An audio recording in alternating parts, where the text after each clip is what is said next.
Ya, hingga saat ini Anda masih bersama saya Rizal Wijaya hingga pukul 10 waktu Indonesia Barat. Dan tentunya saya tidak sendirian karena kita masih bersama dengan dua narasumber yang terhubung secara virtual dan kita juga masih membahas soal tema kita hari ini yang sangat menarik yaitu harga rokok mahal, siapa takut. Dan untuk hari ini kita bersama dengan dua narasumber yaitu dari Bea dan Cukai ya. Ada Bapak Akbar Harfianto, kemudian yang kedua ada Mbak Ica dari CISD. Baik, tadi sebelum jeda juga sudah ada penelpon yang sudah terhubung yaitu Mas Jimmy dari Duren Sawit dan sebelumnya juga saya sudah bertanya untuk Mbak Ica dan juga Pak Akbar sekaligus ya. Jadi sebenarnya berapa ini nih berapa cukai rokok ini kenaikannya pengaruhnya seperti apa sih terhadap kenaikan harga jual seperti itu? Ya, Ya, silakan. Eh, saya dulu ya. Baik, terima kasih Mas Riza. Jadi mungkin sebagai acuan ya penerapan kebijakan tarif cukai yang tahun ini Mas Rizal PMK 192 193 ini kan kenaikan rata-rata 12%. Nah dari hasil dari simulasi yang kami lakukan di Kementerian Keuangan memang kita mentargetkan produksi akan turun sampai dengan 3%.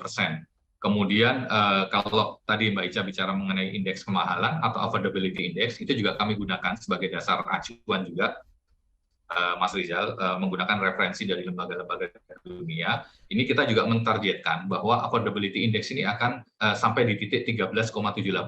Affordability index ini memang sebenarnya tidak bisa dilihat satu titik, Mas Rizal. Jadi harus kita lihat secara series gitu. Nah, yang sebelumnya sekitar 12%, harapannya dengan kebijakan kali ini sekitar 13,78 dan mungkin beberapa indikator-indikator lainnya ya yang kami lakukan termasuk perokok dewasa nanti perkiraan akan turun berapa, perokok anak-anak kami juga mengacu kepada RPJMN yang sudah ditetapkan ya 8,7 di tahun 2024. Nah, kalau melihat kondisi itu, Mas Rizal, sebenarnya data kami, data produksi dari industri hasil tembakau sendiri semester 1 ini memang sudah mengalami penurunan sekitar 4,8%. Sebenarnya teman-teman juga bisa melihat beberapa industri rokok yang terdaftar ya di Bursa Efek ya. Di Bursa Efek laporan keuangannya bisa diakses bagaimana terlihat bagaimana penurunan dari earning per share-nya. Mereka mengalami penurunan karena faktor dari memang turunnya penjualan. Nah, ini sebenarnya sebagai satu indikator ya. Kalau tadi pertanyaannya bagaimana sih pengaruhnya tadi. Jadi ketika kita menggunakan aspek-aspek yang ada, kemudian indikatornya, itu harapan kami adalah dengan kemudian dinaikkan tarifnya, ini akan kami juga ada dua, Mas Riza. Ada variabel mengenai tarif, ada variabel mengenai harga jual eceran minimum. Nah, ini kalau kita naikkan dengan memperhatikan daya beli, memperhatikan inflasi, nah itu efeknya memang kalau dari sisi kami bisa melihat dari data-data yang tadi saya sampaikan bahwa faktanya memang ada terjadi penurunan. Kurang lebih seperti itu, Mas Oke. Riza. Kalau dari Mbak Ica sendiri sebenarnya idealnya kata pertanyaan dari Jimmy tadi ya, idealnya naik berapa nih untuk cukai rokok dan harganya sekaligus? Iya, mungkin salah satu yang harus saya bilang di awal adalah kenaikan 12% itu tidak berarti 12% naik di harga pasar Hmm. atau harga yang sampai langsung ke konsumen. Nah, ini Kita yang perlu diketahui masyarakat nih. Oke, silakan Mbak Ica lanjutkan. Iya, jadi ada beberapa sebab.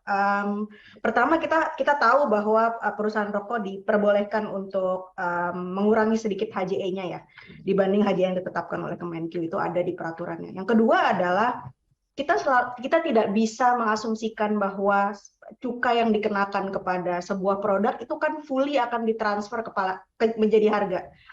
Seringkali perusahaan rokok itu mengambil sedikit. Jadi dia rela bahwa keuntungannya atau harga jualnya tidak naik 12%, dia absorb sedikit supaya kemudian lebih terjangkau. Dan yang menjadi masalah bukan hanya itu. Kita lihat bahwa perhitungan kita soal berapa banyak konsumsi dan segala macam yang korelasinya adalah yang di track adalah pita cukai. Kita tahu bahwa konsumsi juga bisa diperoleh secara ketengan kan, sehingga Hmm. memang agak lebih sulit untuk kemudian bilang bahwa ya kalau pita cukainya terjual sekian, kemudian konsumsinya sekian gitu. Kami punya pertanyaan yang sama Mas Rizal tahun lalu, karena kami mendengar ada banyak survei mengenai kawan-kawan di UI melakukan survei bilang bertanya kepada perokok berapa titik harga yang kalian pikir kalian akan berhenti. Dan itu naik terus dari tahun ke tahun. Beberapa tahun lalu mereka bilang 50.000 mereka sudah mau berhenti, sekarang 70.000 kalau disurvei lagi mungkin naik lagi karena ada peningkatan pendapatan yang tadi Pak Akbar bilang. Sehingga kemudian kami berpikir oke, berarti mungkin salah satu faktornya adalah seberapa elastis harga rokok kan, seberapa mau orang berhenti pada titik harga tertentu, itu yang pertama. Yang kedua, kami memahami bahwa kebijakan rokok itu bukan cuma kebijakan yang terkait sektor kesehatan saja. Kami berdiskusi dengan Bappenas minggu lalu, yang salah satunya adalah mengenai betapa frustasinya kita tidak bisa mencapai prevalensi yang diinginkan oleh RPJMN. Ingat bahwa RPJMN harus menjadi sebuah indikator yang kemudian dipatuhi oleh banyak kan. Jadi salah satu dari masalah adalah karena kekhawatiran yang tadi Pak Akbar bilang ya, bagaimana nanti employment, bagaimana nanti petani, bagaimana nanti industri dan lain sebagainya. Kami kemudian mencoba untuk menghitung memakai simulasi, dan ini simulasinya terbuka untuk umum. Kalau misalnya mau dapat Excel-nya segala macam kami bisa berikan, dan data-data yang dipakai adalah data-data BPS juga. Jadi saya yakin tidak akan terlalu banyak berbeda dengan data yang ada di luar. Kami melihat bahwa kalaupun kita naikkan sampai 45%, efek buruk kepada ekonomi as a whole itu masih net positif. Jadi artinya apa? Memang akan ada masalah dalam soal mungkin petani harus alih tanam, industri kemudian harus mungkin mencari diversifikasi ya. Kami tahu bahwa perusahaan rokok sekarang tidak satu-satunya jualan rokok. Dia berdiversifikasi ke dalam banyak bisnis juga, karena memang rokok sebetulnya adalah sunset industry di banyak negara kecuali Indonesia gitu.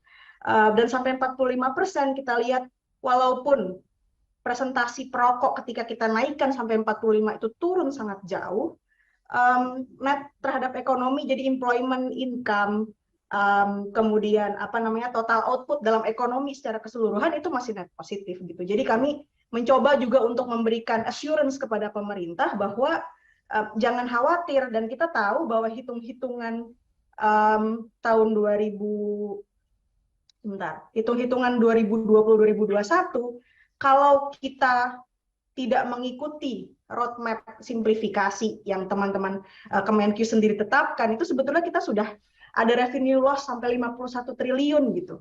51 triliun itu banyak sekali. Jadi MRT itu kalau nggak salah tuh cuma 15 triliun ya dulu dibangun ya. LRT lebih kali lipatnya ya. Jadi itu berkali-kali lipatnya revenue loss, dan itu yang mungkin waktu tahun 2021 menyebabkan Kementerian Keuangan berani untuk kemudian mengeksekusi ulang kebijakan simplifikasi karena memang revenue loss-nya sudah sangat tinggi. Yang terakhir sebelum mungkin kita beranjak ke diskusi yang lain, yang harus kita cari adalah apakah betul kebijakan cukai itu menjadi kebijakan yang satu-satunya yang salah gitu ya. Jadi kalau kita lihat ada penurunan produksi, ada inflasi, ada masalah di soal pertanian tembakau, apakah cukai satu-satunya? Saya kok nggak yakin ya. Karena pada saat yang bersamaan ada faktor cuaca, ada faktor perbedaan harga ketika jual beli, ada faktor ekspor impor daun tembakau, ada banyak sekali faktor. Tapi kita seringkali bilang itu gara-gara cukai lah gitu. Dan kalau kemudian industri rokok mengalami kerugian gitu, pertanyaan paling besarnya adalah apakah negara mau melindungi industri yang menyebabkan banyak sekali kematian dini di Indonesia gitu. Itu pertanyaan saya gitu. Apakah tidak sebaiknya kemudian industrinya, petaninya diberikan opsi untuk kemudian bisa beralih tanam, beralih industri kepada industri-industri yang lain. Karena sebenarnya share industri tembakau kan juga kecil ya kalau dibandingkan dengan pertanian yang lain dan juga retail. Gitu. Oke. Baik. Jadi sebenarnya untuk menekan jumlah perokok di Indonesia ini kan menjadi salah satu prioritas juga dari pemerintah ya, dari Bea Cukai juga ya Pak ya. Nah, sebelum kita tanya-tanya lagi nih Pak, ada penelpon nih dari Aldi Majalengka. Selamat pagi Aldi. Halo, selamat pagi. Silakan Aldi, langsung saja. Iya, begini ya. Memang ya, kalau di lapangan tuh begini sebenarnya. Kalau kita, alhamdulillah sih ya, tapi kalau saya, alhamdulillah bukan rokok. Tapi anak-anak kecil itu mendapatkan rokok itu yang dipikir bukan harga. Tapi yang dipikir itu yang penting dapat. Nah, jadi kalau menurut saya, kalau hanya kenaikan itu nggak terlalu berpengaruh, emang iya benar. Kalau menurut saya mendingan coba diatur ulang tentang cara mendapatkan rokoknya. Karena begitu mudah sekali kita buat dapat rokok buat anak-anak kecil. Karena untuk di desa itu anak kecil itu ya memang tidak beli langsung satu bungkus, jadi belinya Eceran, itu satu batang.